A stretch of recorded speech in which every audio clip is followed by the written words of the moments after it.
The roar of 12 engines died all at once. For a moment, the highway fell silent, except for the faint blink of hazard lights ahead.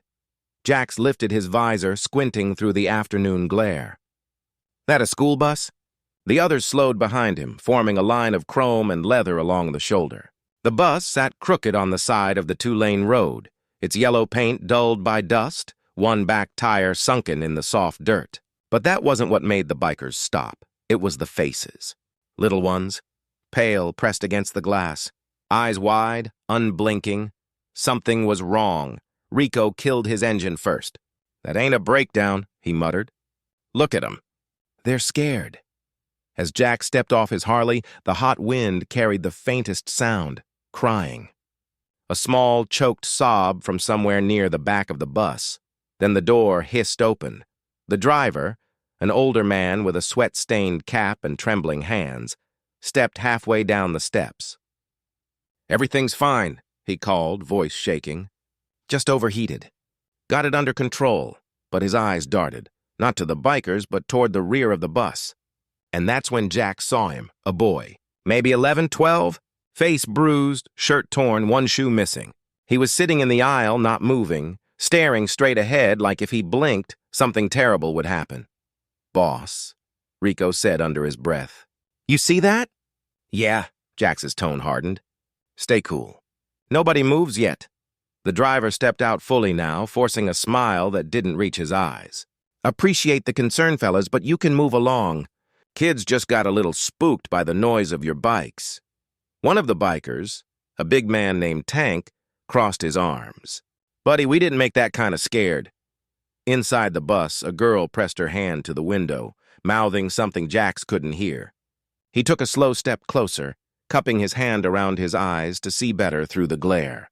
Her lips moved again. "Help him!" That was all it took.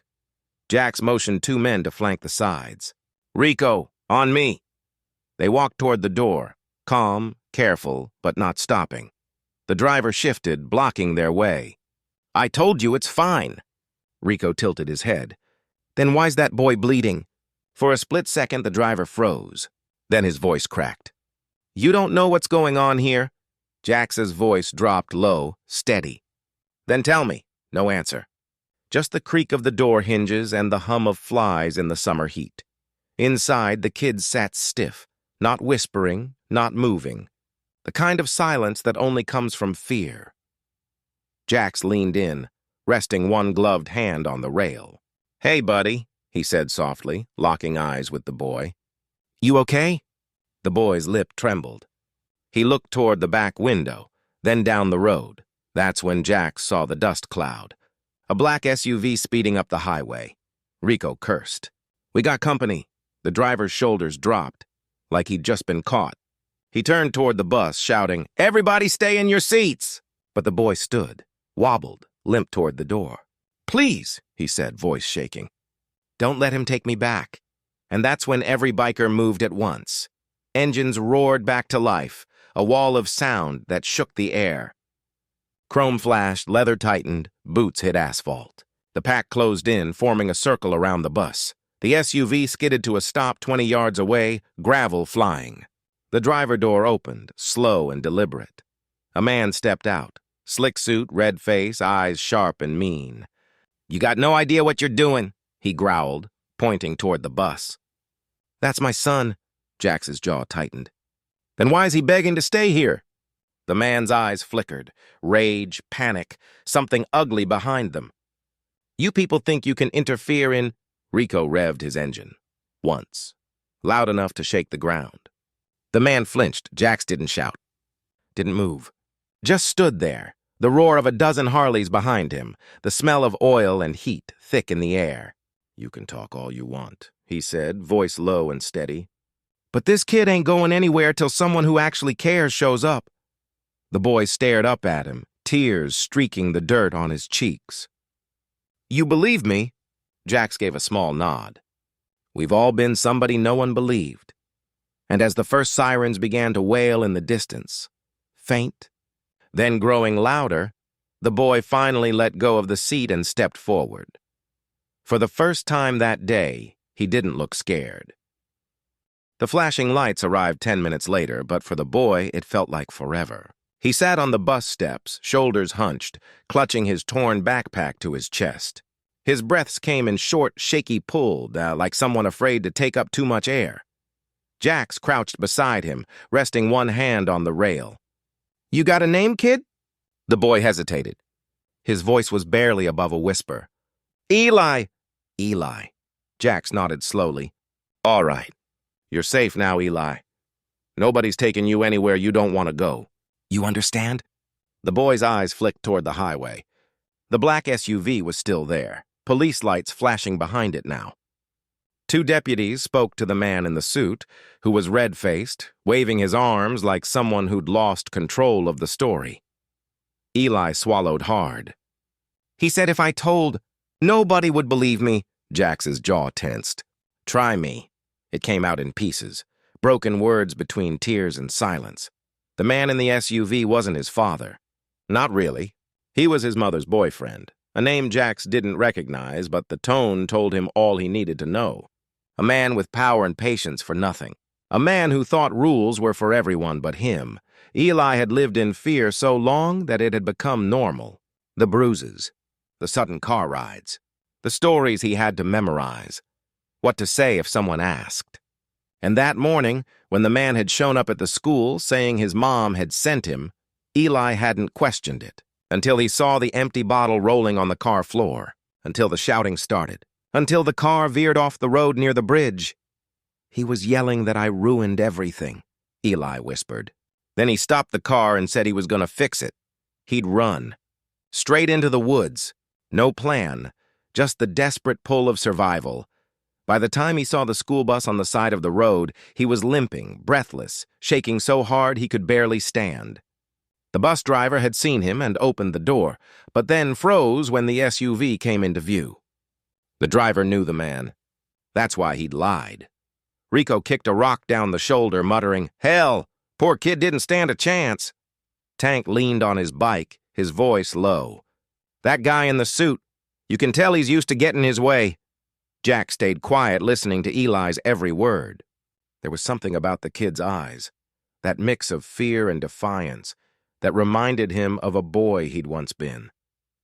The kind who learned early that silence was safer than truth. When the deputy finally approached, Jack straightened. "This boy's been through hell," he said. "You treat him right, or I swear every man here's gonna be watching."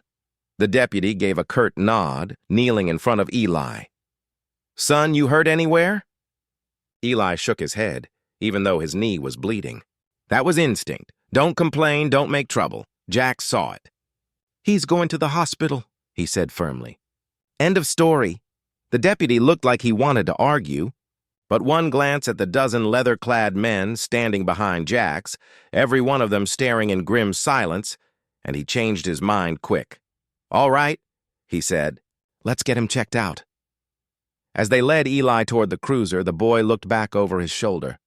"Thank you," he said quietly. Jax gave a nod. "Don't thank me yet, kid. Just keep walking." The SUV driver shouted something, but the officers cut him off, moving him toward another car. His voice faded under the noise of the engines revving up again. For a moment, the air smelled of dust, sweat, and justice. Rico exhaled hard. Guess that's that. Jax didn't answer right away. He watched the cruiser pull away, tail lights fading into the distance. Something about the whole thing didn't sit right. Too neat, too easy. He turned back to the bus. "Anyone get that driver's name?" Tank frowned. "Nope." He bailed the second those cops showed up.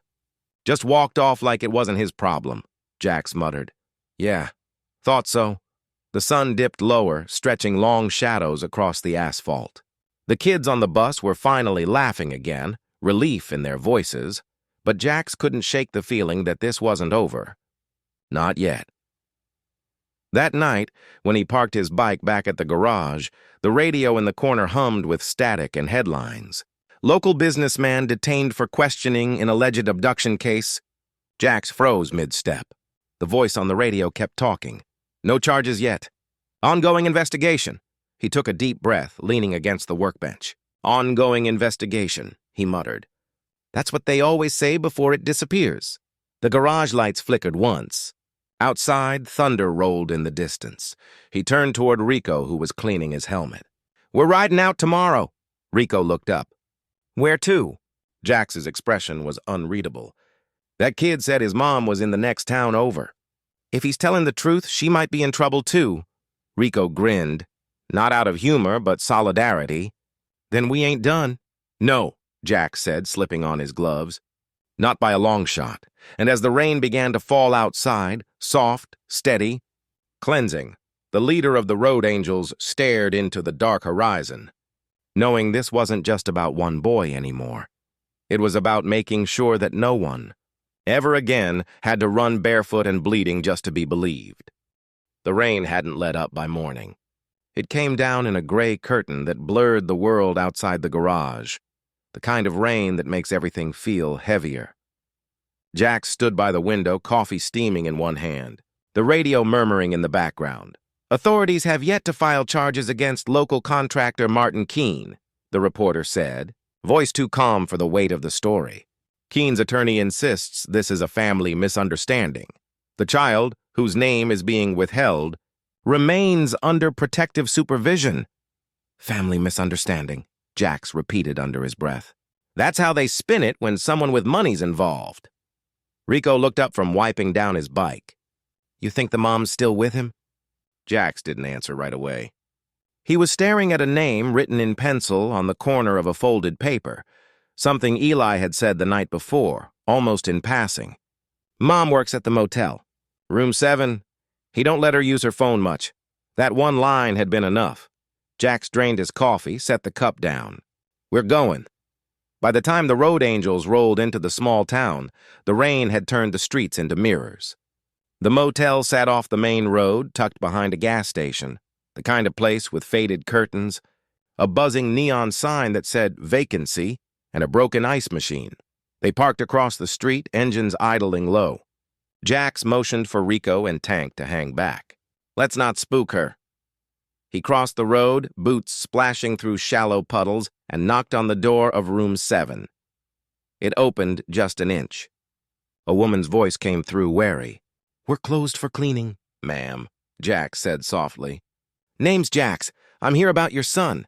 The door opened a little wider. A woman stood there, early 30s maybe, but life had added years where time hadn't. Her eyes were tired, the kind that had seen too much and said too little.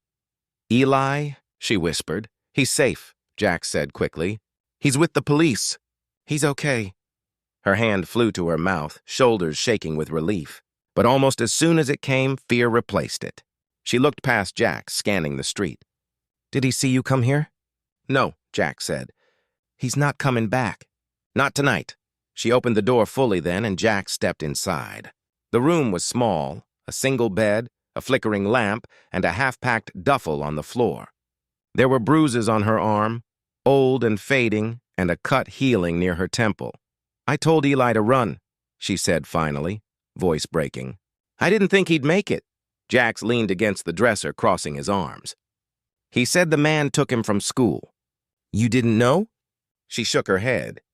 "He showed up at my job, said Eli was sick, that he needed me to come with him. I told him I couldn't leave work. He got angry. I called the school right after it. They said Eli was gone." "I knew then." Her voice trailed off. "I called the police. They said they'd look into it. But you know how that goes." Jax did. "Too well. You ever pressed charges before?" She laughed, a hollow, bitter sound. "Pressed charges? Against Martin Keene? You know who his brother is?" Jax's eyes darkened. "No, but I'm guessing he's someone who thinks laws don't apply. Detective sergeant in county." Jax let out a low whistle. Figures. For a long moment, they just listened to the rain. Then the woman turned toward the window. "He's gonna come for me, isn't he?" Jax didn't lie. "Probably." She nodded, tears slipping silently down her cheeks. "I don't have anyone else." "You do now," Jax said quietly. "But you need to trust me." "Don't run this time." Her head snapped up. "Run! That's all I've done for 3 years." "I get it," Jax said. "But this time you don't gotta run. We'll handle him." Outside, thunder cracked, sharp and close. Rico's voice came through on the comms. "Boss, you might want to look out front." Jack stepped to the window. A dark SUV had just pulled into the lot. The woman's face went pale. "It's him!" Jax's mind moved fast. "Bathroom window, go! Rico, tank, get her to the bikes." "What about you?" Rico asked. Jax's voice hardened. "I'll buy you 30 seconds." The door rattled, heavy pounding. "Open up, Marlene! You think you can hide from me?" Jax took one step back, rolling his shoulders. He didn't reach for a weapon. He didn't need to. The door burst open, and there he was. Martin Keene. Expensive coat, slick hair, eyes full of arrogance and whiskey. He stopped when he saw Jax. "Who the hell are you?" Jax smiled coldly. "Just the guy between you and the mistake you're about to make," Keene sneered. "You think I'm scared of some biker trash?" "Not yet," Jax said. "But give it a minute." The man lunged forward, shoving him, but Jax didn't move. "She's mine," Keene spat. "That kid's mine, too. You can't just—" Jax cut him off, his voice quiet but deadly. "She's not yours.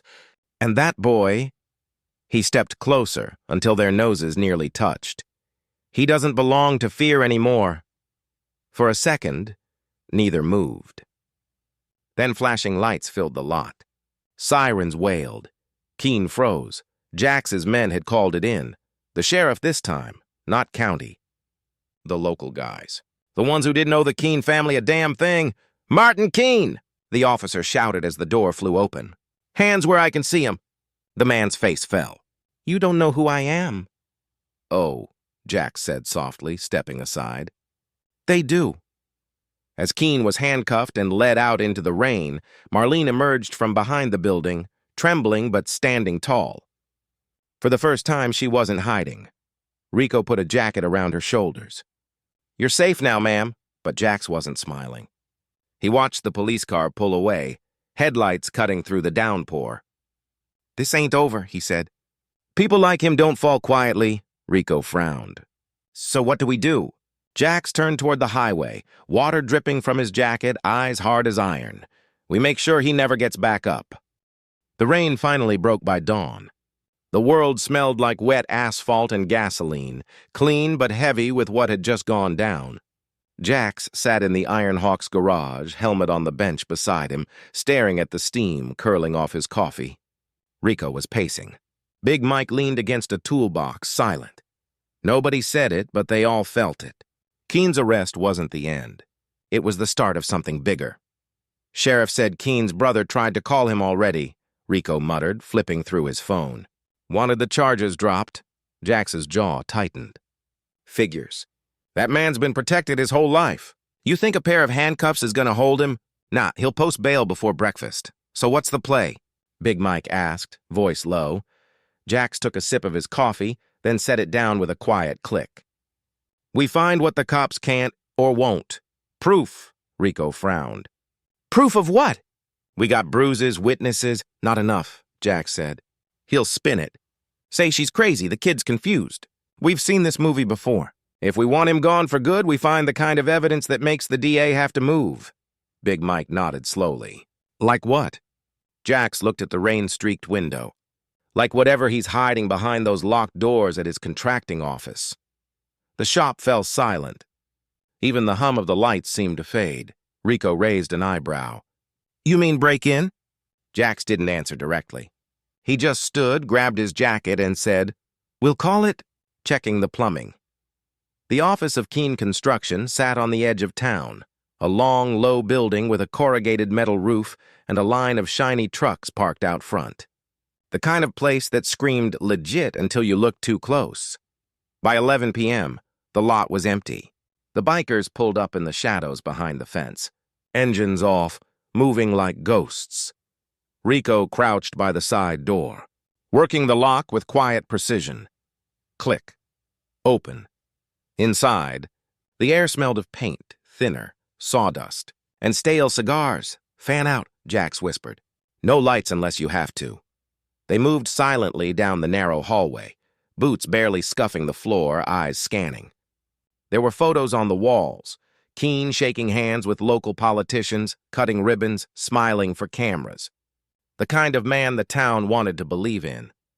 In the back office, Jax found a filing cabinet half hidden behind a set of rolled-up blueprints. Locked. He nodded to Rico. 2 seconds later, the drawer slid open. What they saw inside stopped them cold. Stacks of invoices, bank transfers, receipts, all with inflated numbers and duplicate contractors. But the real punch was in the folder marked Donations. Inside, a list of names, city officials, building inspectors, even a judge. All marked with dollar amounts. Payoffs, Rico whispered. He's been buying everyone. Jax flipped through another folder. Photos this time, work sites, trucks. And in one of them, a boy, Eli, standing next to a wall of half-finished concrete, clutching his backpack, looking terrified. Big Mike's voice came from the doorway, rough with anger. He had the kid on sight? Looks that way, Jax said quietly. Probably to make the mom stay quiet. A threat she could see. Rico's hand curled into a fist. Let me guess, this never made it into any police file. Nope, Jax said, because it never left this office. He took out his phone, snapped pictures of everything, documents, faces, account numbers. Every dirty secret. But then Big Mike froze. Boss, he said, voice low. We got company. Headlights flashed across the front window, a black SUV pulling into the lot. Jax killed his flashlight instantly. Move, back door. They slipped through the rear exit just as the SUV's doors opened. Voices carried in the night air, sharp, angry. Told you to burn the files! Not read 'em, Keen's voice. He was out already. Jax motioned to Rico, camera on. They crouched behind a stack of pallets, recording every word. I'm not going down for this, another man said, was one of the names from the donation list. You said the cops were handled. They were, Keen barked. Until those damn bikers stuck their noses in. But it doesn't matter. The woman's scared, the kid's in custody, and by tomorrow, we'll have the story cleaned up. Jax smiled darkly. Not this time. He let them drive off before slipping back to the bikes. The night air was cold, full of that post-storm electricity. Rico mounted up, adrenaline humming. So what now? We take this to the feds? Not yet, Jax said, sliding his phone into his pocket. We make sure it sticks first. And that means protecting the witnesses until this hits the light. You think he'll come after her again? Big Mike asked. Jax didn't even hesitate. I'd bet my life on it. He looked back at the office one last time, the faint glow of security lights flickering through the blinds. Let him try, he said quietly. This time, she's not alone. The engines roared to life, slicing through the still night as the Iron Hawks disappeared into the darkness. Not just bikers anymore, but guardians carrying a truth too heavy for the system to ignore.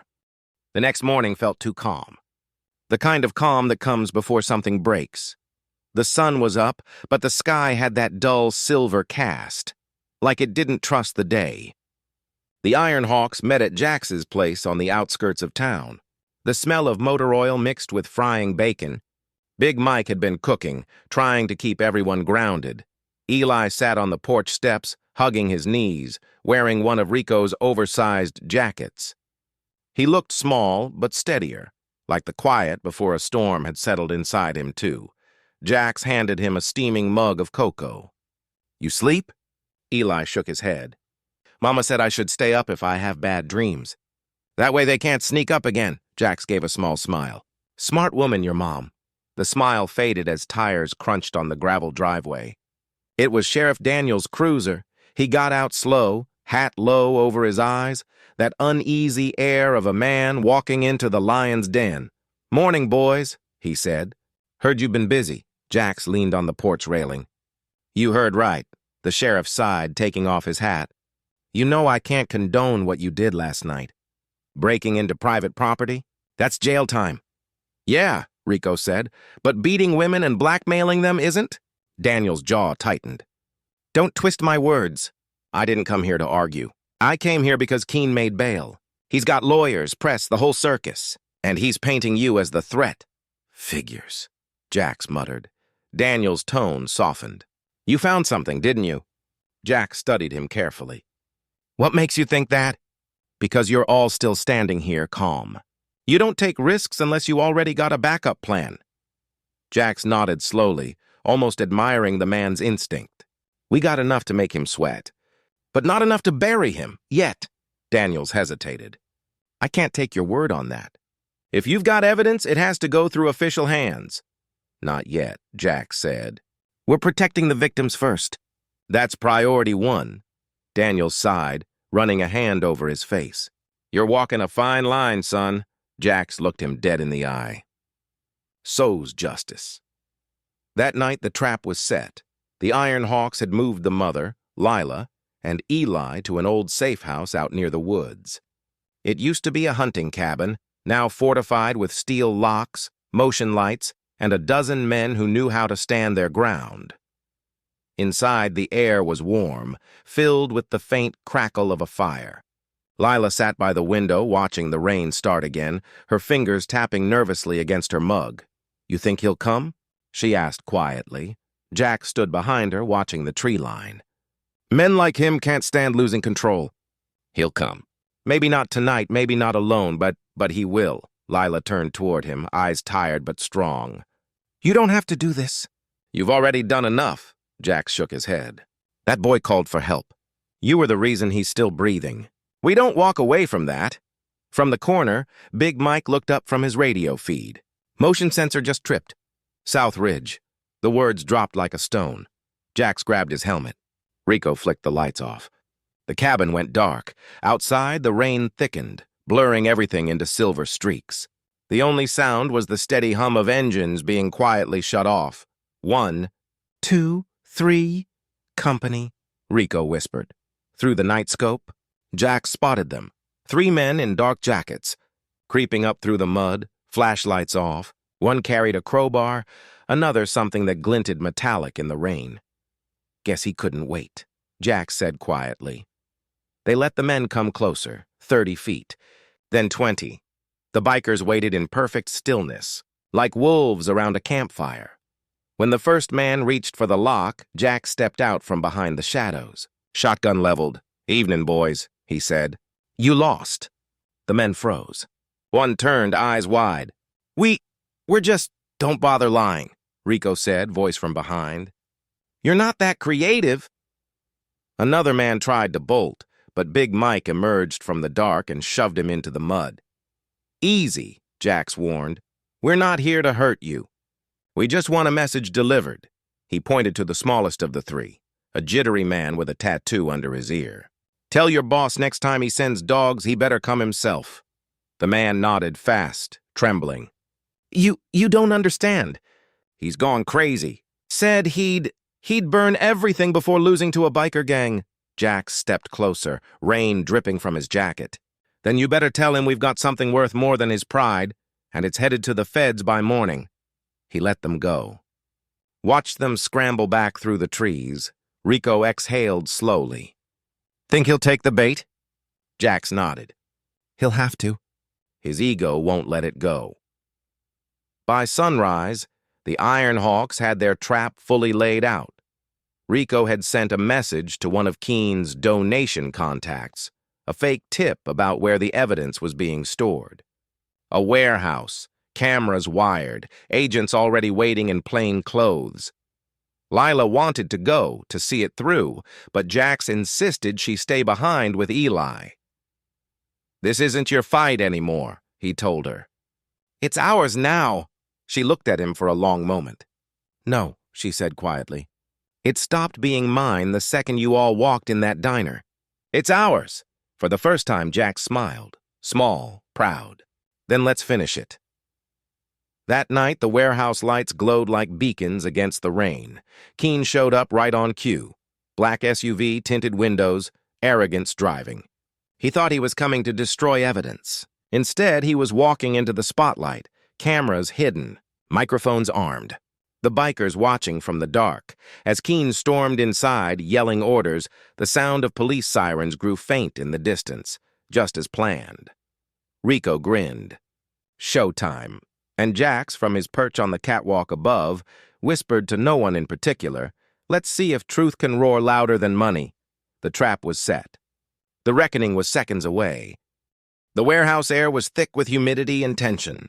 Rain rattled the roof like distant gunfire, each drop echoing through the rafters.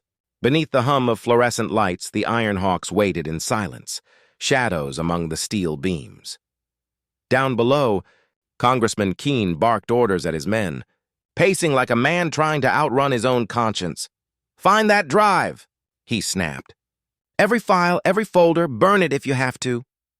Two of his bodyguards tore through old crates, unaware that the entire scene was being recorded by a dozen hidden cameras, every word bouncing to a hard drive in an unmarked van 2 blocks away.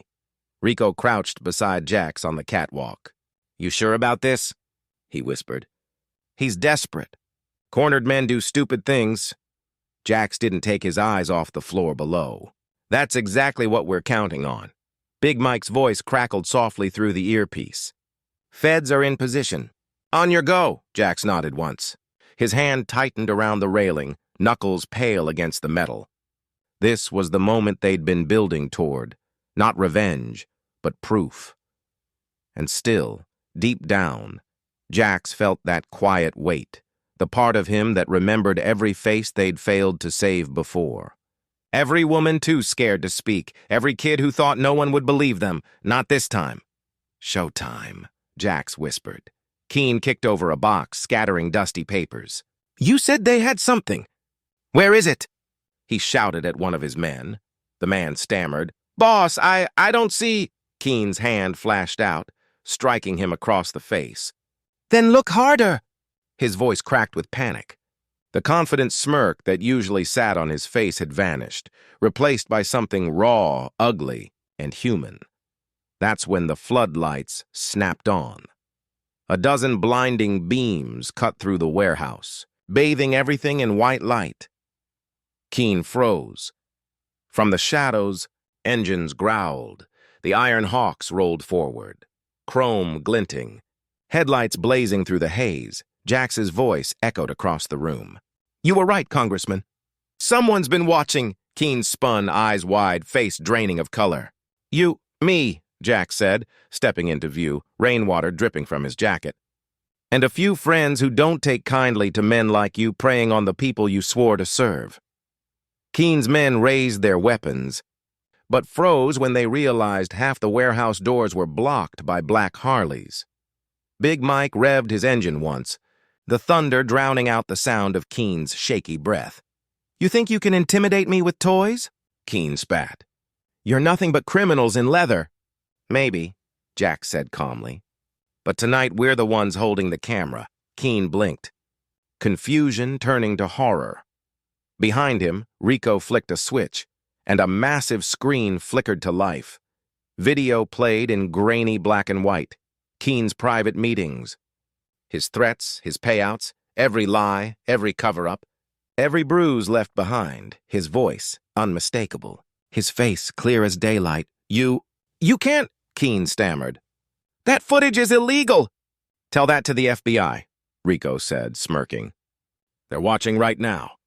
As if on cue, the warehouse doors burst open. Federal agents in windbreakers flooded in, shouting commands, weapons drawn, "Hands where we can see 'em." Chaos erupted. Keene tried to run, shoving one of his own men aside, but Jax was already there, stepping between him and the door. "Move!" Keene hissed. "You don't know who I am." "Oh, I know exactly who you are," Jax said quietly. "You're the kind of man who thinks power makes him untouchable. But you forgot. Out here, power don't mean a damn thing without honor." Keene swung at him, wild, desperate. Jax caught his arm mid-swing, twisted it, and shoved him back against a crate. "Not a punch thrown, just control, steady and final. Don't worry," Jax said coldly. "You'll still get your spotlight." Cameras flashed as agents moved in, reading Keene his rights. The congressman's face, once polished and smug, now twisted into something pitiful as he was cuffed and led out into the rain. The bikers watched in silence. No cheers, no victory whoops, just quiet relief. The kind that came from knowing something dark had been dragged into the light. When the dust settled, Jax walked out of the warehouse and into the night. The rain had stopped. The air smelled like iron and smoke. Lila was waiting outside, clutching Eli's hand. Her eyes widened as she saw the flashing lights, the agents, the man being shoved into the back of the cruiser. She didn't say anything at first, just looked at Jax, her lips trembling. "Is it over?"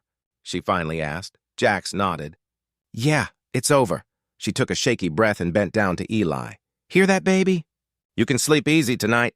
Eli looked up at Jax with wide eyes. "You scared him, didn't you?" Jax chuckled softly. "Nah, kid. We just showed him what happens when the truth rides with us." Rico stepped forward, handing Lila something small and shining, a chain with a pendant shaped like a hawk feather. "It's a tradition," he said. "For people who've been through hell and made it out stronger." Lila stared at it, eyes wet. I don't know what to say." "Don't," Jack said. "Just live free. That's all the thanks we need." She smiled, tired but full of something that hadn't been there before. Hope. Hours later, the Iron Hawks rode into dawn. The sky turned from gray to gold, the wind washing the night off their backs. They didn't talk much. They didn't need to. Behind them, justice had finally caught up. Ahead of them, the road stretched open, clean, quiet, endless. As the sun rose, Jax glanced at his side mirror. In the reflection, he could see Lila's diner sign flicker back to life, a faint blue glow spelling one word: freedom. He smiled, shifted gears, and gunned the throttle. Sometimes the road home isn't about where you came from.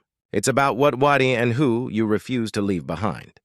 Morning light crept over the wet streets, cutting through the mist that hung like a ghost above the town. The world felt strangely quiet, as if it too was exhaling after holding its breath all night.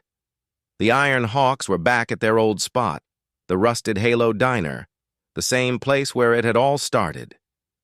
The neon sign buzzed softly in the dawn, the smell of coffee and rain mixing in the cool air. Inside, the usual laughter and noise were gone.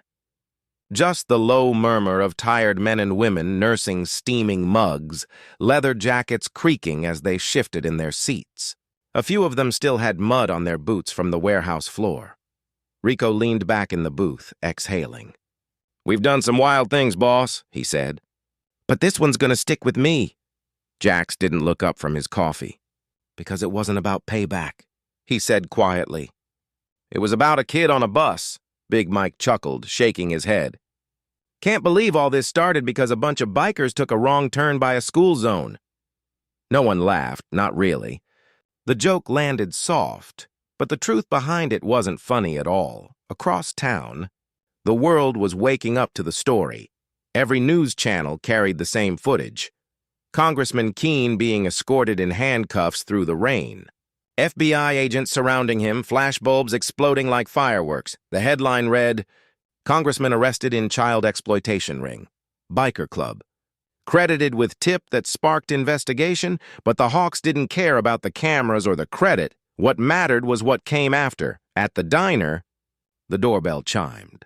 That familiar, gentle sound that had once meant trouble. This time, it meant something else.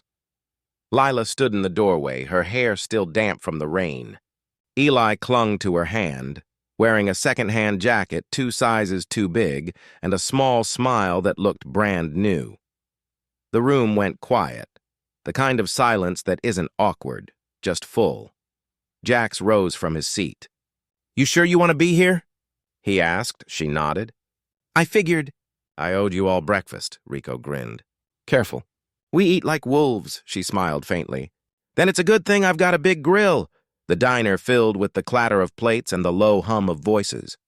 It felt normal, or as close to normal as any of them could remember. But underneath it all, something new pulsed quietly between them. Trust. Outside, a black SUV rolled slowly down the road. Not Keene's, but an unmarked government car. 2 agents stepped out, looking uncertain in their crisp suits as they approached the bikes lined up along the curb. One of them, a woman with tired eyes and a badge clipped to her belt, entered the diner. She paused at the counter, scanning the room until she saw Jax. "You're Jax Redding, right? Leader of the Iron Hawks?" "That's what they tell me," he said. She offered a small smile.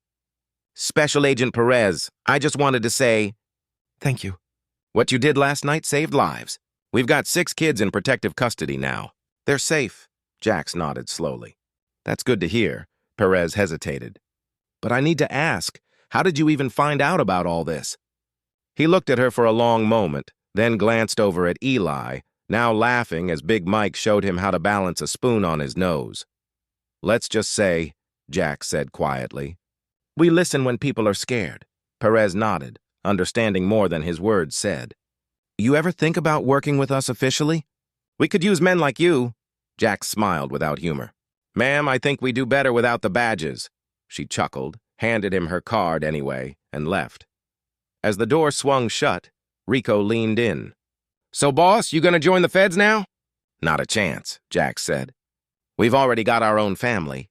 By noon, the sun had broken through the clouds. The diner gleamed under the light, the chrome of the bikes reflecting the gold of a brand new day.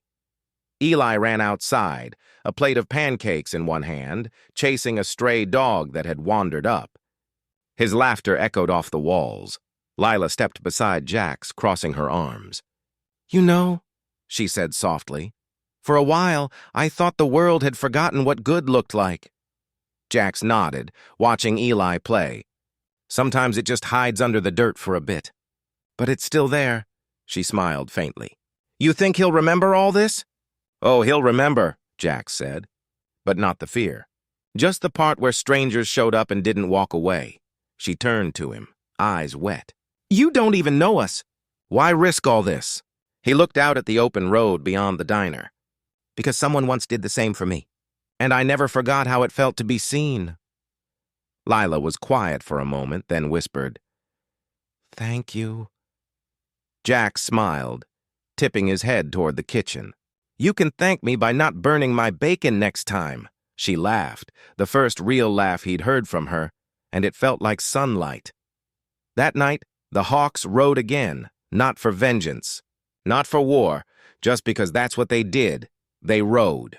For the noise, the wind, the reminder that they were alive.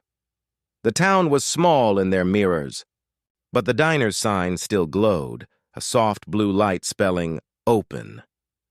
Jack slowed his bike for a moment, looked back at it, and then gunned the throttle. The rest followed, engines roaring like a heartbeat that belonged to all of them. The road ahead shimmered with heat and freedom, and somewhere, miles behind, a boy who used to be scared of the dark was sleeping soundly for the first time in years. The sun dipped low, turning the clouds into bruised gold. The Iron Hawks rolled slow through the city limits, not in formation, not like an army anymore, but like men heading home. For once, there was no mission left to finish. No danger in the mirrors. Just the steady hum of engines and the whisper of wind over open road. Jax rode in front, his eyes on the horizon. He'd been quiet all afternoon, but his mind hadn't stopped turning.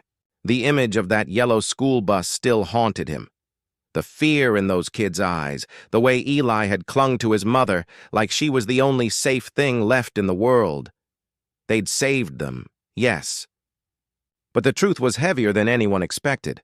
When the FBI raided the second warehouse, they uncovered dozens of hidden records, ledgers, photos, encrypted drives. The ring had been operating across 3 states for years under the protection of powerful names. And now every single one of those names was falling like dominoes. But none of that would make the nightmares stop for those kids. Not right away, and Jax knew it. He turned his bike onto the old highway that curved toward the hills. The others followed without question. As they rode, the radio in Jax's helmet crackled. Leon's voice. You think it's over? Jax hesitated, then said, For them, maybe. For us, it never really is. Silence, then, Leon's quiet laugh. Yeah, thought you'd say that. By dusk, they reached their clubhouse, an old repair yard that had seen decades of grease and grit. The sign above the gate was faded but proud. Iron Hawks Auto, family run since '92. The yard was full tonight. Not just bikes, but people. Town folks, parents, a few teachers from the local elementary. And standing in the middle of it all, holding a small box wrapped in red paper, was Eli. When he saw Jax dismount, he ran forward. Hey, careful! Rico laughed, catching him before he tripped. Eli stood in front of Jax, eyes wide, holding up the box. "Mom said this is for you." Jax crouched to his level. "Oh yeah? What's this?" The boy grinned. "Something you dropped." Jax frowned, opened the box, and froze. Inside was an old brass keychain, worn smooth by time, shaped like a hawk feather. He'd lost it months ago during a storm ride. It used to belong to his brother, the one who never came home from the military. "How'd you—" Eli shrugged. "Found it by the diner. Mom said maybe you were supposed to have it back." For a moment, Jax couldn't speak. The world around him blurred, the noise, the people, even the setting sun. Then he smiled, hooked the feather onto his keyring, and said softly, "Yeah, I think maybe I was." Later that evening, the Hawks lit a bonfire in the yard. It wasn't a celebration, not exactly. Just something to keep the cold off. Big Mike roasted something unidentifiable on a stick. Rico told stories that got taller with every beer. And Leon sat on the hood of his bike, tuning a guitar he hadn't touched in years. When he started playing, the chatter quieted. The song was old, a slow, aching tune their fathers used to hum after long rides. Something about wind and faith and never riding alone, and in the glow of the fire, Jax looked around at these men who had once been called outlaws, thugs, lost causes. Men who had been broken by life, then rebuilt by loyalty. And he thought, this is what saving looks like. It wasn't police lights or headlines. It was showing up. It was listening when no one else did. It was choosing mercy instead of rage, and finding that sometimes that was the braver thing to do. As the night deepened, headlights appeared down the road. For a second, everyone stiffened. Instinct. But the light was soft, familiar. It was the diner's old pickup truck. Lila stepped out, smiling shyly. She carried a tray of food, pie, coffee, cornbread wrapped in foil. "Figured you boys might be hungry?" she said. Jax met her halfway. "You didn't have to—" "I wanted to," she said. "Besides, it's my way of saying thank you." She handed him a small envelope. "And this is from the kids." Inside were drawings. Crayon sketches of motorcycles, a yellow bus, a group of people standing in a circle holding hands. Underneath, one line written in shaky handwriting, "The Hawks keep us safe." Jax blinked hard, his throat tight. "You tell them we'll always be watching that bus," he said. Lila smiled, eyes glistening. "I think they already know." She turned to leave, but before getting in her truck, she paused. "Hey, Jax? Yeah?" She pointed to the sky. "Look." Above them, a hawk circled, wings spread wide, catching the last amber light of the dying sun. It was almost too perfect, too symbolic, but Jax didn't question it. He just watched it soar higher, until it disappeared into the blue. Hours later, the fire burned low. Jax sat alone on the steps of the garage, helmet resting beside him. The feather keychain dangled from his fingers, spinning slowly in the breeze. He thought about that boy on the bus, and how close the world had come to losing him. He thought about all the unseen battles people fought quietly, the ones no one noticed until it was too late, and he made himself a quiet promise. Whenever someone was scared, lost or forgotten, the Hawks would find them. Not to fight for them, but to stand beside them, because sometimes that's all it took to change everything. He stood, clipped the feather back to his keys, and smiled. Then, as the first light of morning touched the horizon, Jax kicked his bike to life. Engines thundered again, not with rage, but with purpose. And as the Iron Hawks disappeared into the sunrise, the last thing that lingered was the sound of freedom, a sound that once heard, you never forget. If this story reminded you that heroes don't always wear badges, sometimes they wear leather and carry hope on 2 wheels. Go ahead and hit that subscribe button and ring the bell. Have you ever seen kindness from a stranger change everything? Tell us your story in the comments below. And for our sharp-eyed viewers, there's a moment around minute 7:38 when the camera lingers on the school bus window. Did you notice what's written there? It's small, almost invisible, but it says everything about what this story was really about. Watch again and tell us if you caught it, because sometimes the quietest details carry the loudest truth. Until next time, ride safe, stay kind, and never turn away when someone needs to be seen.